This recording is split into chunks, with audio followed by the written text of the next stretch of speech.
हरे कृष्ण। तो संग का बहुत प्रभाव पड़ता है। यदि जंगल में शेर अकेला है और बहुत सारे जंगली पशु हैं, जैसे भेड़िया हैं, तो ये शेर को भी चारों तरफ से खा जाते हैं। कभी ऐसा देखा शेर दूसरे जानवरों से हार जाए? लेकिन ऐसा भी होता है। यदि बहुत सारे भेड़िया मिल जाए, शेर यदि अकेला है तो चारों तरफ से घेर के वो उसको परेशान करते हैं, क्योंकि शेर अकेला है और वो ज़्यादा लोग।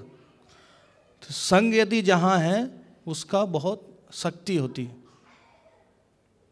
किसी भी चीज़ में। यहाँ तक कि पशु भी अकेला नहीं रहना चाहते। बहुत सारी गाय चर रही हैं और कहीं एक गाय है तो अकेली नहीं चरेगी, वो उन गायों के पास चली जाएगी। संग में अच्छा लगता है। कोई भी जीव हो, जानवर हो, संग में ही उनको अच्छा लगता है। उसी प्रकार जो सज्जन पुरुष हैं, उस साधुओं के संग में उनको अच्छा लगता है।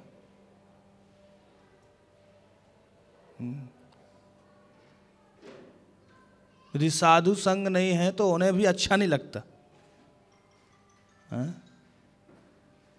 हर व्यक्ति अपने कहीं भी भजन कर सकता है, लेकिन संग में उसकी शक्ति बढ़ जाती। हमारे आचार्य एक भजन गाते हैं कि एकाकी आमार नाही पाए बल, हरि नाम संकीर्तन। बोले हैं कि मैं अकेला हरि नाम संकीर्तन नहीं कर सकता, है ना। सहयोग में क्या है, उत्साह बढ़ता है। सभी लोग बोलिए हरे कृष्णा कृष्णा कृष्णा हरे हरे, हरे राम राम राम हरे हरे। ये भक्ति में संग का महत्व ज़्यादा है। भक्ति योग में, दूसरे योग में अकेलापन है। जैसे आप ध्यान योग में अकेला, यदि दूसरा बैठा है तो उसी का चिंतन होगा, भगवान का चिंतन नहीं होगा, क्योंकि ध्यान है। लेकिन भक्ति में है हरि नाम, तो हरि नाम में संग चाहिए कि इधर से भी कान में आवाज आए भगवान के नाम की, हैं, बोलें सुने, तो उत्साह भी रहेगा और शुद्धि में मदद मिलती है।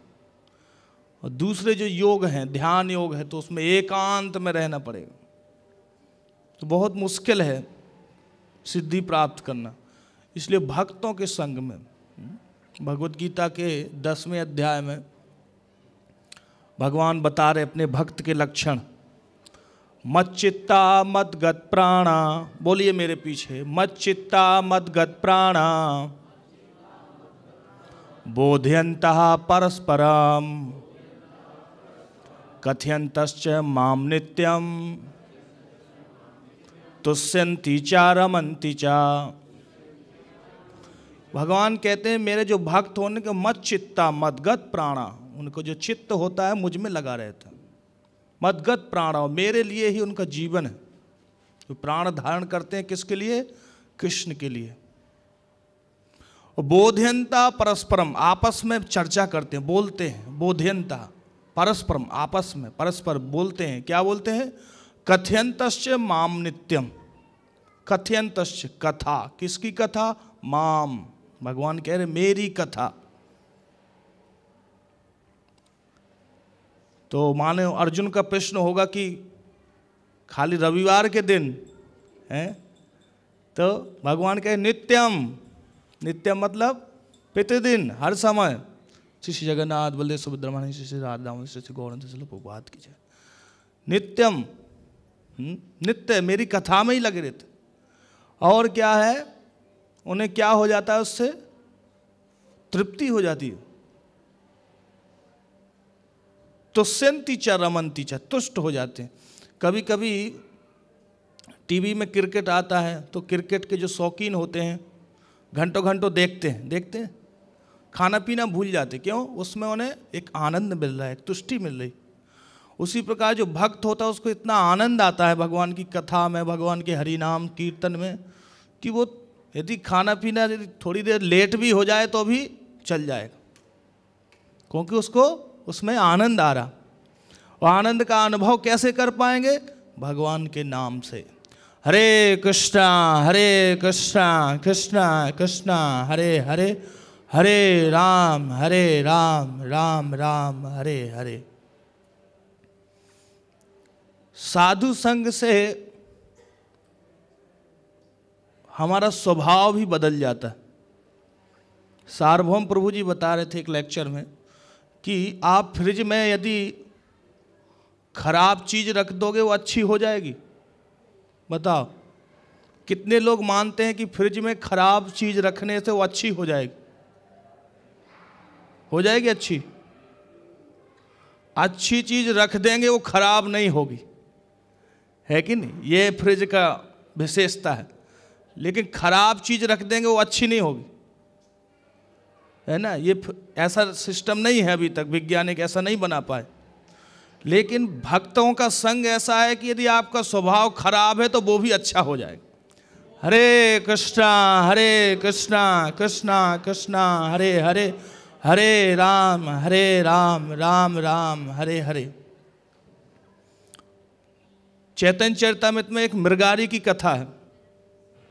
मृगारी इलाहाबाद के जंगल में शिकार पशुओं को मारता था, जान से नहीं मारता था, तड़प तड़प के उसको एक आनंद आता था। वो तड़पते थे पशु, इसको रोमांच आता था उनको देख के। संयोगवश नारद जी उस रास्ते से निकल पड़े और बड़ी दया आई, बहुत सारे पशु थे तड़प रहे थे। नारद जी ने, हाँ, जैसे ही नारद जी आए तब तक वो मृगारी एक निशाना लगा रहा था। नारद जी तुरंत आए और क्या है, हरे कृष्णा कृष्णा कृष्णा हरे हरे, हरे राम राम राम हरे हरे। तो वो हिरन भाग गया।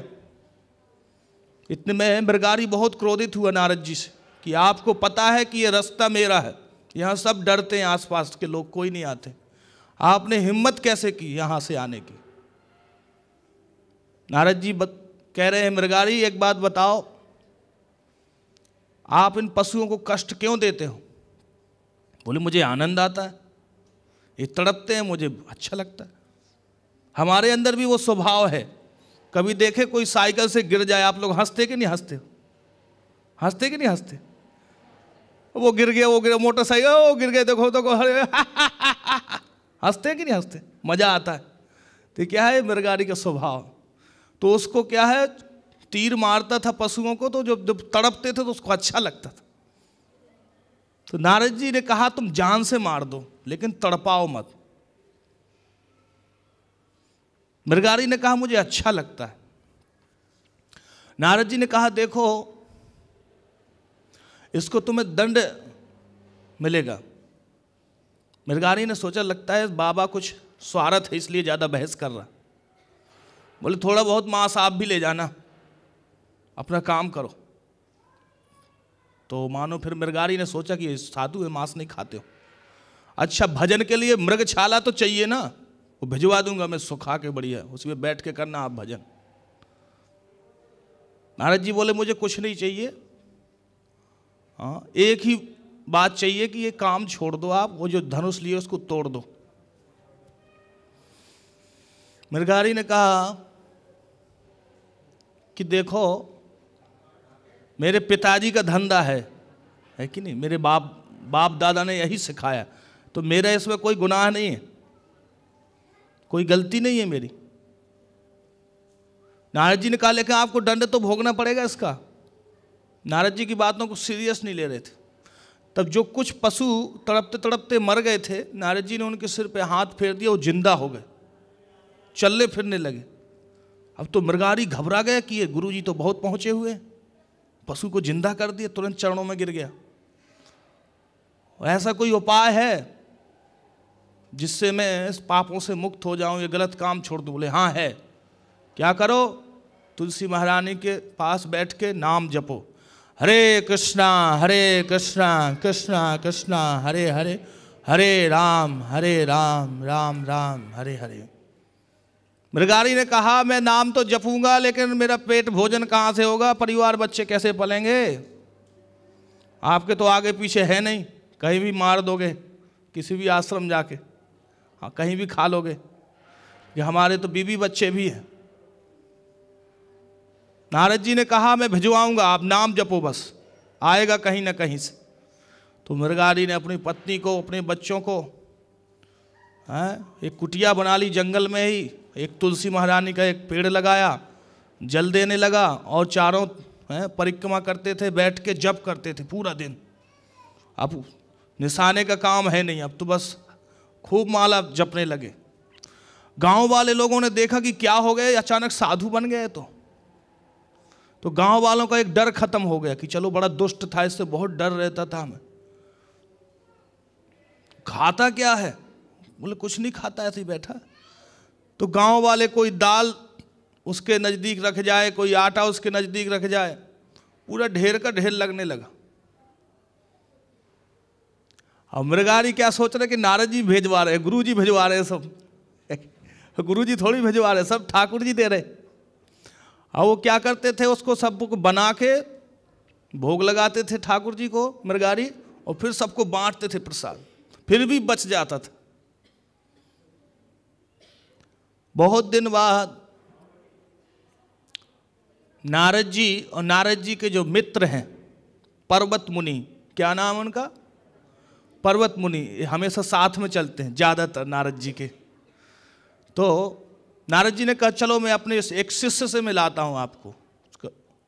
बोले कहाँ रहता? बोले वो मृगारी है, जानते हो साहब? बोले दुष्ट भी आपके शिष्य हैं क्या? वो तो बहुत बेकार व्यक्ति था, पशुओं को जान से मारता है।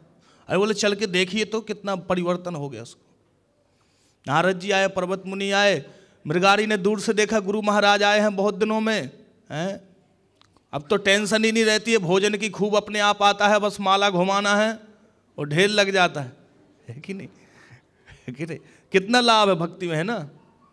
मजदूरी नहीं करना पड़ेगी, यदि जप करोगे तो आराम रहेगा, यदि हरि नाम लोगे तो बस भगवान टेंशन लेंगे आपकी। हरे कृष्णा कृष्णा कृष्णा हरे हरे, हरे राम राम राम हरे हरे। तो जब पर्वत मुनि और नारद मुनि जब जमीन पे चरणों को रखे, उसी समय मृगारी प्रणाम करने के लिए आया।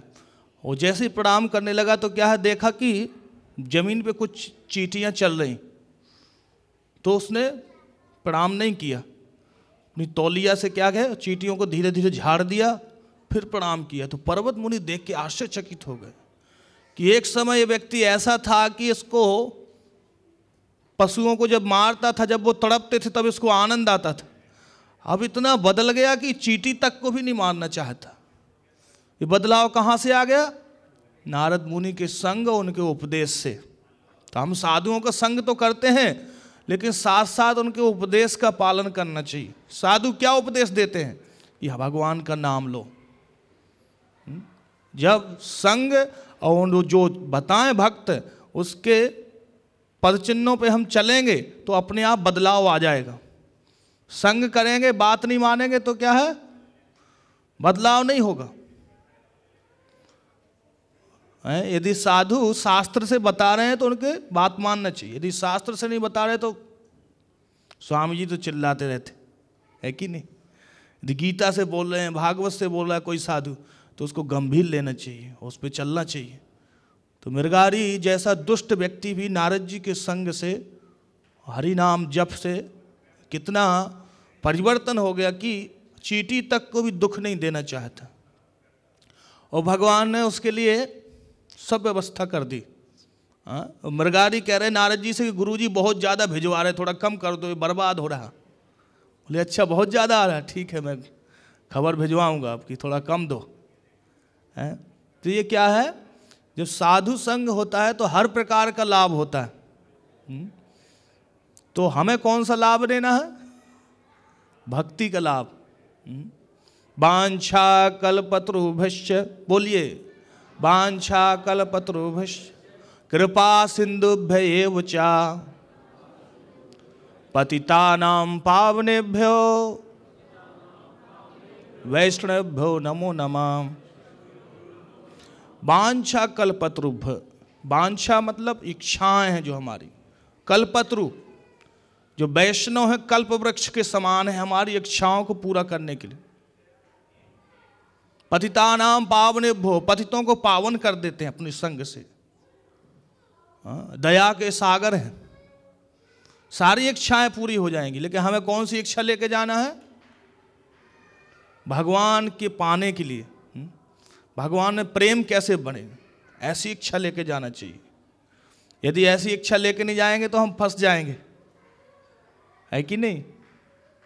तो बहुत सावधान रहना चाहिए कि साधु संग में आए और हमारा ये हो जाए, हमें घर में नौकरी लग जाए या बिल्डिंग बन जाए।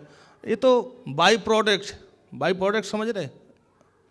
जैसे आप गेहूं हैं तो गेहूं मिलेगा, लेकिन भूसा उसके साथ साथ ऑटोमेटिक रहेगा ही रहे। फसल जब काटोगे तो मुख्य क्या है उसका? गेहूं है, तो गेहूं के लिए खेती करते हैं, लेकिन भूसा अपने आप मिल ही जाता है उसमें, है कि नहीं? उसी प्रकार जब हम हरि नाम करते हैं, भक्तों का संग करते हैं, तो भौतिक लाभ ऑटोमेटिक होगा। जैसे कोई व्यक्ति शेर पाला,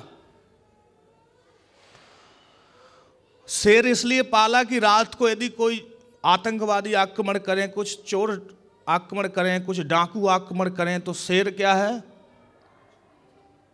उनके ऊपर हमला बोलेगा, सब भाग जाएंगे।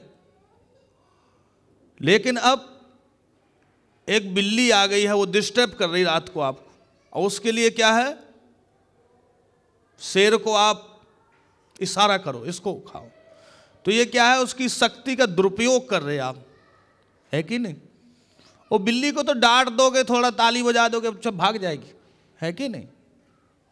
उसी प्रकार जो भगवान का हरि नाम है, भक्ति है, ये भगवान को पाने के लिए, ना कि छोटी छोटी चीज़ों के लिए, है कि नहीं? क्योंकि बहुत बड़ी शक्ति है, हरि नाम बहुत बड़ी शक्ति है, भगवान का स्वरूप है, भगवान को पाने के लिए।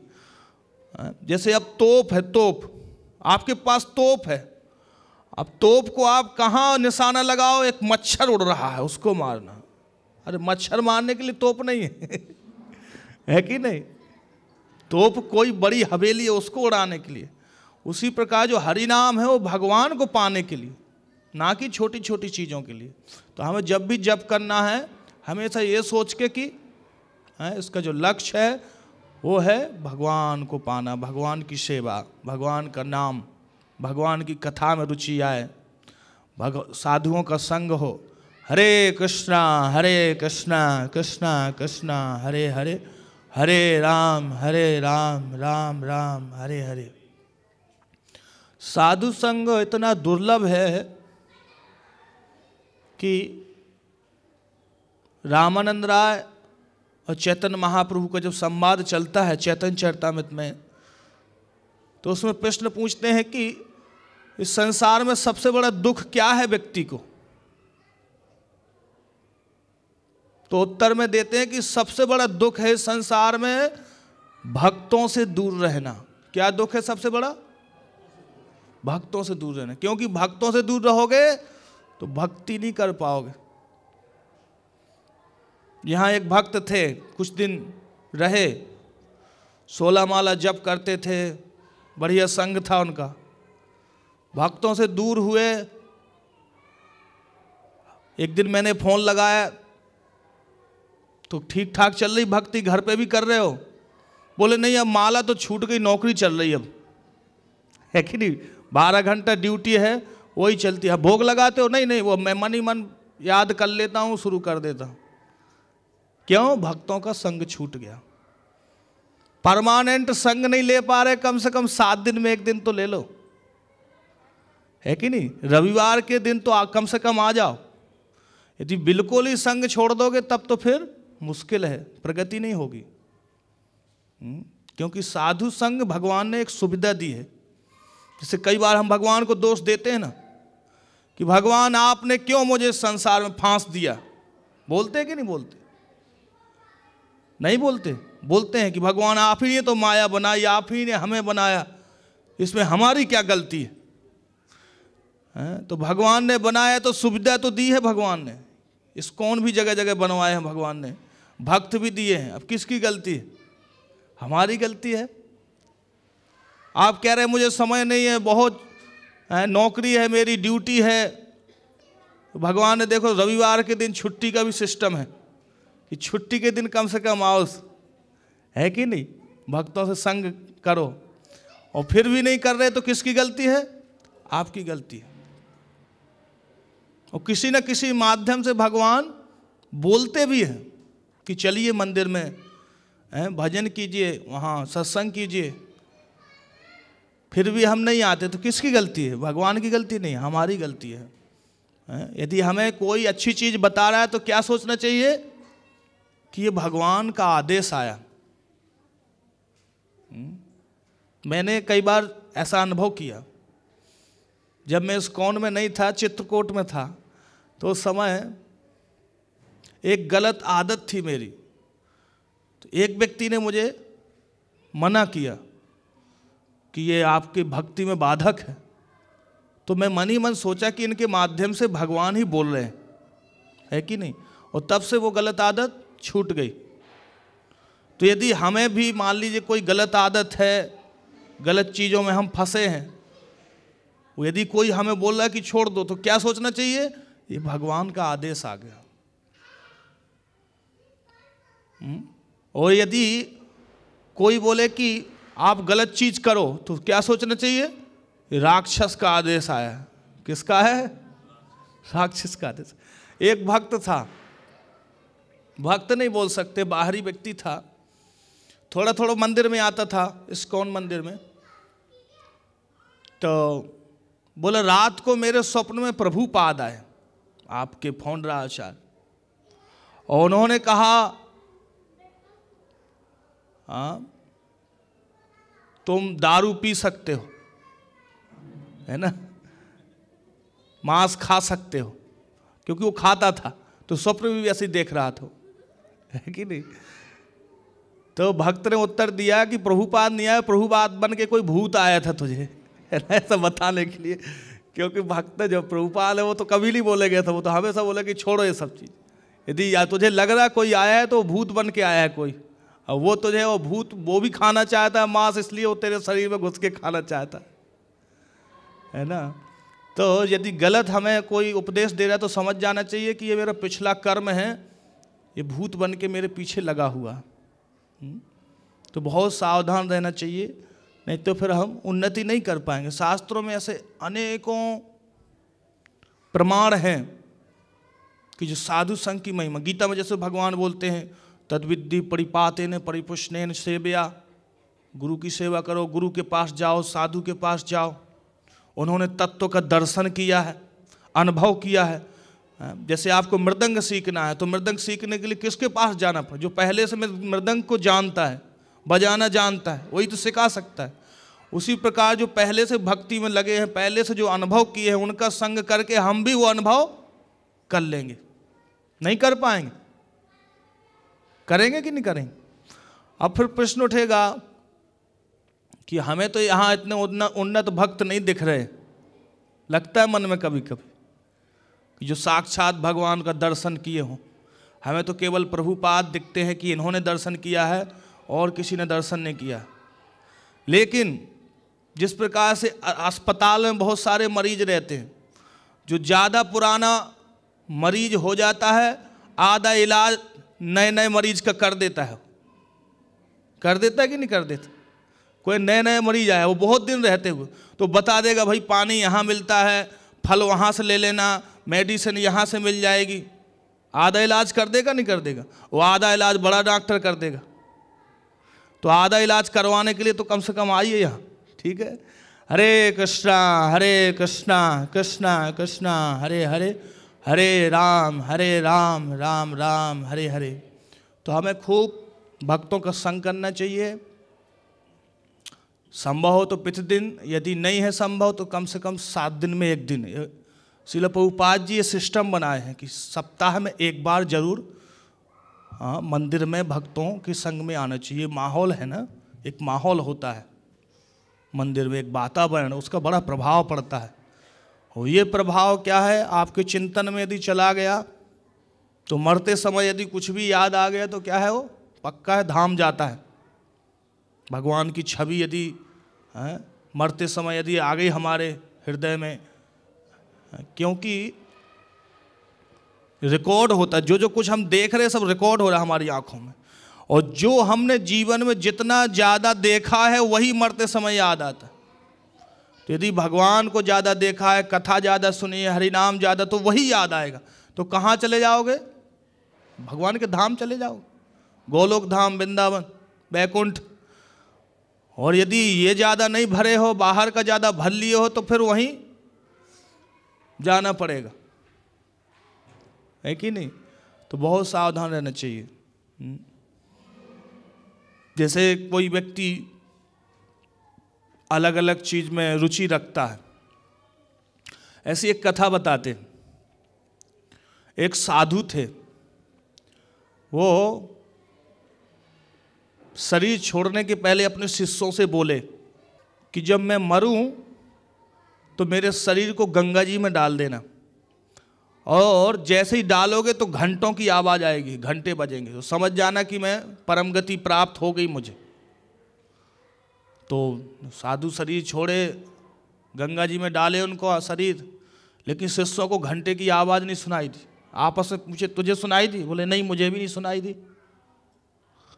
बड़ी चिंता हो गई, जब गुरु जी का उद्धार नहीं हुआ तो हमारा कैसे होगा।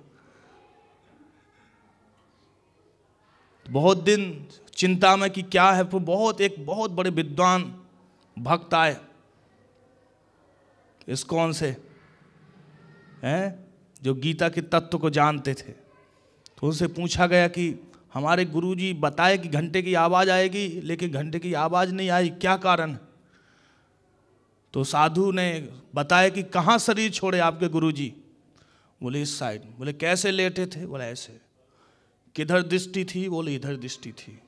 तो जो साधु थे वो भी लेट के देखे, और दृष्टि डाले तो क्या है, वृक्ष था, और वृक्ष में बहुत सारे फल लगे थे। तो बोले आपके गुरुजी इस फल में घुस गए, क्योंकि शरीर छोड़ते वक्त उनकी क्या है, फल की याद आ रही थी उन्हें। तो फल थोड़ा और खा लेता है ना, सतोगुणी भोजन। तो बोले उसी में से एक फल में थोड़ा बड़ा सा फल देखे, उसको तोड़ के लाओ। तो उस फल को तोड़ के लाए, और उस फल में क्या है, वो उसी में प्रवेश कर गए थे, उनकी जो आत्मा थी। तो उस साधु ने उस फल को तोड़ के और गंगा जी में डाला, तो घंटों की आवाज़ आने लगी। तो कहने का मतलब है कि जो हमारी जो याद आता है मरते समय, वही शरीर मिल जाता है, वहीं हमारा आत्मा चला जाता है। तो यदि हम भक्तों के संग में रहेंगे तो गारंटी है कि भगवान ही याद आएंगे। भक्तों की महिमा इतनी ज़्यादा है कि यदि भक्तों के संग में यदि शरीर भी छूटा है तो आपने इतनी भक्ति नहीं की जो धाम चले जाओगे, लेकिन भक्तों के संग में शरीर छोड़ोगे तो भक्तों की शक्ति से आप गोलोक धाम चले जाओगे। हरे कृष्णा कृष्णा कृष्णा हरे हरे, हरे राम राम राम हरे हरे। उसी प्रकार वृंदावन की महिमा है। वृंदावन की भूमि में आपने शरीर छोड़ा है, भली आपने भक्ति की है, लेकिन पूर्ण मात्रा में नहीं है। प्रेम आंसू नहीं आए हरि कथा में, इतनी भक्ति उन्नत नहीं हुई है, प्रेम उत्पन्न नहीं हुआ। लेकिन कुछ नाम जपते थे वृंदावन में रह के, कम से कम 16 माला जपते थे, 4 नियम का पालन करते थे, और शरीर छूट गया वृंदावन की भूमि में। तो आपकी योग्यता तो नहीं है धाम जाने की, लेकिन धाम में शरीर छोड़ा है, इसलिए धाम अपनी शक्ति से आपको अपने धाम में भेज देगा। जैसे लिफ्ट देखे ना, लिफ्ट होती है मेट्रो स्टेशन पे, आपको बस कुछ कदम रखना है, फिर अपने आप वो लाइट के द्वारा वहीं ऊपर चढ़ा देगी आप। है कि नहीं? उसी प्रकार हम यदि धाम में शरीर छोड़ते हैं, भक्तों के बीच में शरीर छोड़ते हैं, तो अपनी शक्ति से हमें परम गति प्राप्त हो जाती है। इसलिए ज़्यादा से ज़्यादा संग किस चीज़ का करना है? उनके उपदेश का है। शरीर का संग नहीं, शरीर का संग तो मच्छर भी करता ना, साधुओं को काटते हैं मच्छर, और गहरा संग करते, खून भी चूसते हैं, लेकिन वो क्या उनका बदल जाते हैं क्या? वो खून ही चूसते रहते हैं पूरे जीवन, उनका चेतना नहीं बदलता है। संग का मतलब वो उनके जो कार्य हैं, जैसे भक्त मंदिर में आया तो उनके संग में रहोगे, आप भी मंदिर में आओगे, हैं? वो मंगला आरती कर रहा है, आप भी मंगला आरती में, वो जप कर रहा माला में, तो आप भी उनका संग कर, उनको देखोगे, भाई मुझे भी जपना चाहिए, है कि नहीं? ये संग है भक्तों का। वो अभक्तों का संग करोगे तो वो दारू के खाने में जाएगा तो आप भी जाओगे, कहेगा एक पैक ले लो तो आप भी ले लोगे। संग का प्रभाव है। तो हमें सोचना है हमें कैसा संग करना चाहिए। तो अच्छा संग करेंगे तो अच्छे गुण आएंगे, वो बुरा संग करेंगे तो बुरे गुण आएंगे। इसलिए कम से कम रविवार के दिन जरूर आइए और भगवान की कथा, कीर्तन और नाम जप में रुचि बढ़ाइए। हरे कृष्णा कृष्णा कृष्णा हरे हरे, हरे राम राम राम हरे हरे। तो किसी का कोई प्रश्न है?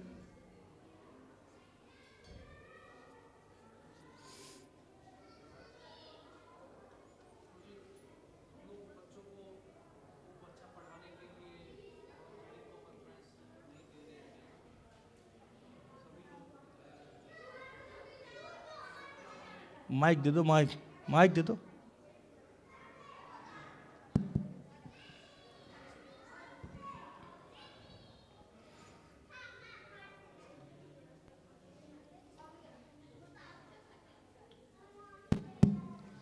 हरे कृष्णा प्रभु जी, आपने बहुत अच्छा बताया।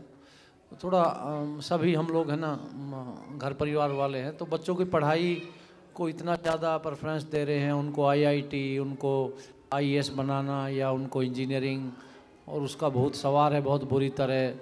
बच्चों को बहुत ज़्यादा प्रेशराइज कर रहे हैं रात और दिन पढ़ाने के लिए, और ये सब चल रहा है।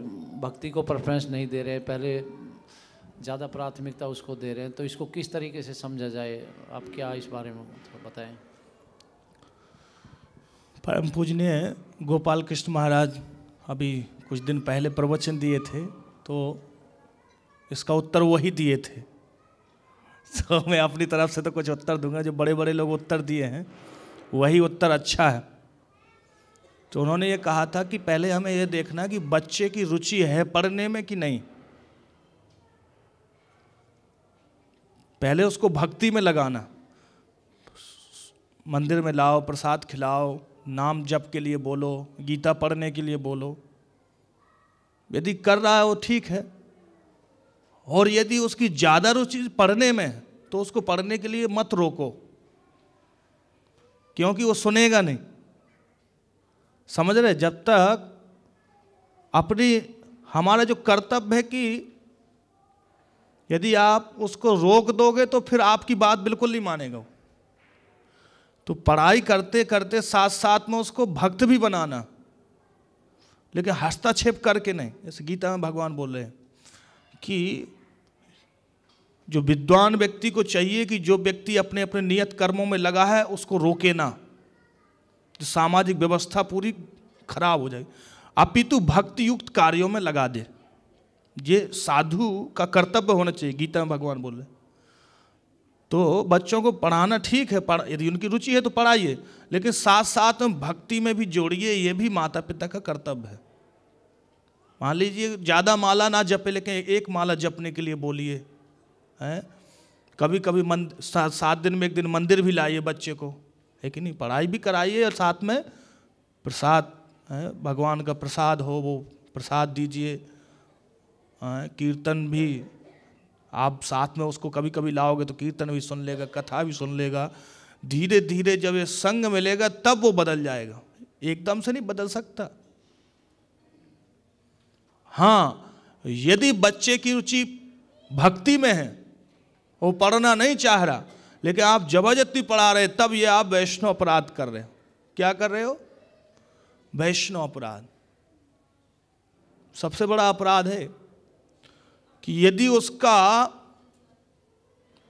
जो मन है कृष्ण की ओर आकर्षित हो रहा, आप उसमें बाधा दे रहे, तो आप भगवान की ओर क्या बाधा डाल रहे ना जाने में, तो ये सबसे बड़ा अपराध।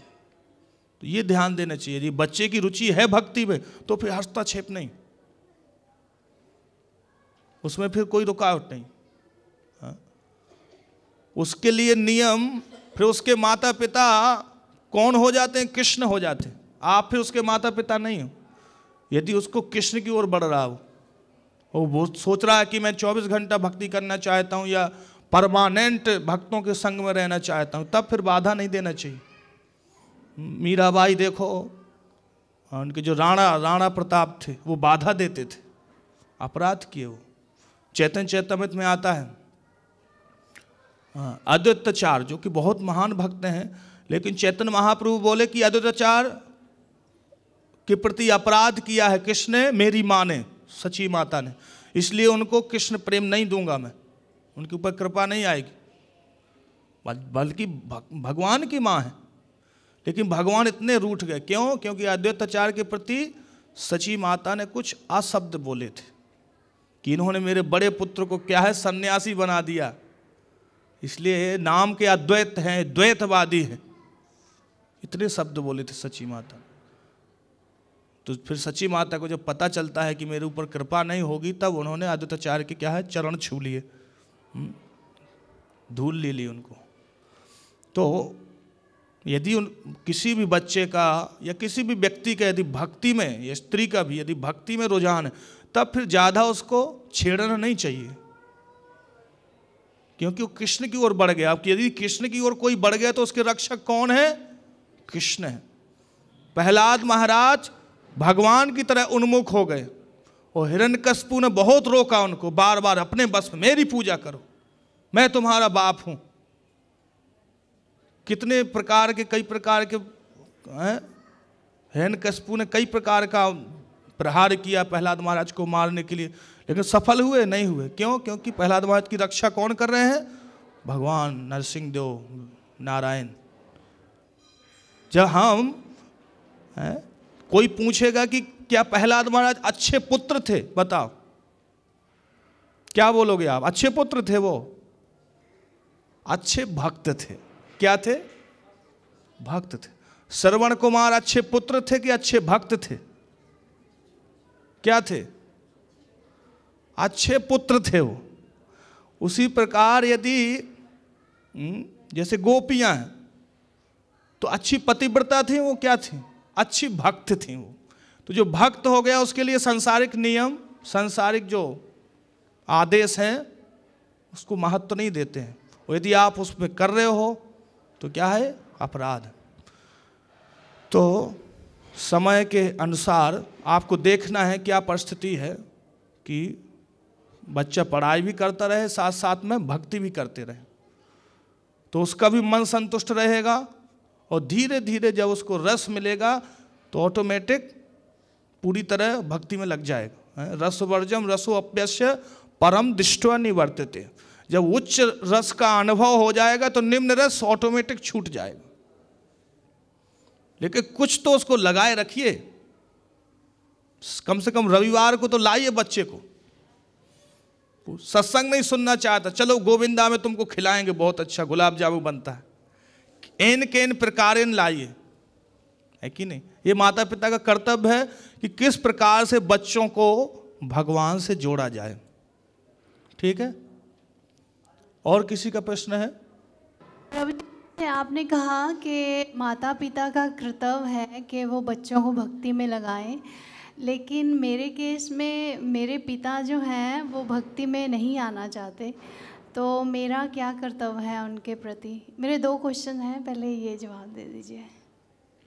Thank you so much. तो कर्तव्य है कि मंदिर से थोड़ा बहुत प्रसाद खिलाओ, यदि प्रसाद भी नहीं पाना चाहते तो हाँ जी, मैं दे रही हूँ प्रसाद। हाँ, प्रसाद। और एन के इन प्रकार इन कुछ घर में थोड़ा कीर्तन चला दो, पागल बन जाओ। पिताजी को लगना चाहिए कि आप ढीठ हो, सुनने वाले नहीं, है कि नहीं? ठीक है प्रभु जी। तो कान में थोड़ा ज़्यादा, थोड़ा भक्त थोड़ा ढीठ भी बन जाता। एक भक्त था, वो घर छोड़ के भक्त बन गया। बहुत दिन बाद उसके माता पिता ढूंढ लिए उसको एक आश्रम में, तो बहुत नाराज हुए उस महंत के ऊपर कि आपने मेरे लड़के को बर्बाद कर दिया। हट्टा कट्टा करके बड़ा हो गया था, घर में अच्छी कमाई करता। तो महंत बोले तो अपनी इच्छा से, आपकी इच्छा ले जाओ। महंत वो अपने लड़के को वापस ले आए माता पिता। घर में रहा, घर में भी वही नियम करता था, सुबह उठ जाता था, मंगला आरती करता था, अपनी पूजा जप, भोजन बन जाता था तो ठाकुर जी को भोग लगाता था, वो प्रसाद पाता था, फिर अध्ययन करता था, फिर अपना जप, फिर कीर्तन, फिर आरती। तो 3-4 दिन तो माता पिता कुछ नहीं बोले, और जब देखे कि ये डेली का सिस्टम है, बोले आप वहीं चले जाइए, है कि नहीं, वहीं ठीक है आपके लिए। तो कुछ ढीठ भी बनना पड़ेगा आपको, है कि नहीं? तो फिर हाँ जी प्रभु जी, मेरे फादर कहते हैं कि मंदिर में ही रह लें। थैंक यू सो मच प्रभु जी, बहुत अच्छा आंसर है। प्रभु जी सेकंड क्वेश्चन ये है कि मेरी सोसाइटी में एक आंटी रहती है, वो ओम शांति जाती है। तो मतलब मेरी उनसे कई बारी बात हो जाती है, तो वो कहती हैं कि मैंने उनको बताया कि ओम शांति वाले सिर्फ ध्यान ही बताते हैं, भक्ति नहीं बताते। ध्यान मतलब आप, तो फिर वो कहती है जैसे कृष्ण भगवान का जन्म हुआ, अवतार हुआ, रामचंद्र जी का जन्म अवतार हुआ, लेकिन शिव जी का अवतार नहीं हुआ। तो वो कहती वो ज़्यादा बड़े हैं, तो मेरे को आंसर क्या देना चाहिए? हुआ है ना शिव जी का अवतार, हनुमान जी शिव जी का अवतार नहीं है? हनुमान जी शिव जी के अवतार है ना? हैं? शिव जी के अवतार है ना हनुमान जी, तो भक्त के रूप में है ना। लेकिन वो भक्त नहीं, भगवान बनाना चाहते ना, इसलिए बोलते हैं वही अजन्मा है। शिव जी दास हैं भगवान के, तो दास के रूप में अवतार लिए, हनुमान जी के रूप में आए।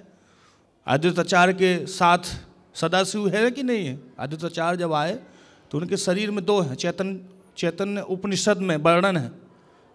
हाँ, शिव जी बोल रहे हैं पार्वती जी से कि मैं जाऊंगा कलयुग में, चैतन्य महाप्रभु की लीला में, आदित्याचार्य के शरीर में मैं प्रवेश करूंगा। पद्म पुराण वर्णन है, शंकराचार्य के रूप में मैं आऊंगा। इस शास्त्र में बोल रहे हैं शिव जी का अवतार कैसे नहीं होता? तो हमें शिव जी के अवतार पे उतना ध्यान न दे के भगवान के अवतार पे ध्यान देना चाहिए।